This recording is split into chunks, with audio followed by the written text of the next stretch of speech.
வர்ஷினி. நான் இன்று தமிழ் புத்தாண்டை பற்றி சில வரிகள் உங்கள் முன்னே கூற வந்துள்ளேன். சூரியனை அடிப்படையாக கொண்டு நாம் தமிழ் புத்தாண்டை கொண்டாடி வருகிறோம். சித்திரை மாதமே தமிழ் நாட்காட்டியின் முதல் மாதமாக உள்ளது.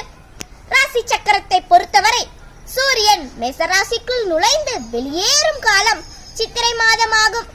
நாம் தமிழ் புத்தாண்டு அன்று அறுசுவை இடம்பெறும் அளவிற்கு உணவை சமைத்து இறைவனுக்கு படைப்பது நமது வழக்கம்.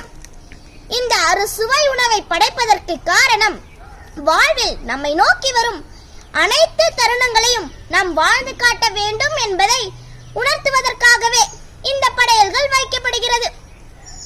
உலகளவில் இந்தியா மட்டுமின்றி இலங்கை, மலேசியா, சிங்கப்பூர், மியான்மர் உட்பட்ட பல நாடுகளில் வாழ்ந்து வரும் தமிழர்கள் சித்திரை மாதம் முதல் நாளை தமிழ் புத்தாண்டாக கொண்டாடி வருகின்றனர். சித்திரை மாதம் பிறந்ததுமே இளவேநீர் காலம் என்னும் வசந்த காலம் தொடங்குகிறது.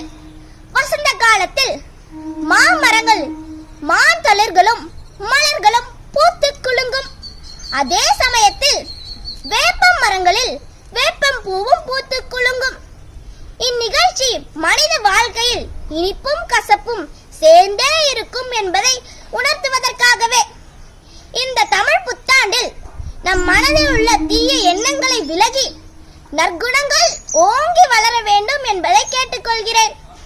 அனைவருக்கும் இனிய தமிழ் புத்தாண்டு நல்வாழ்த்துக்கள். நன்றி, வணக்கம்.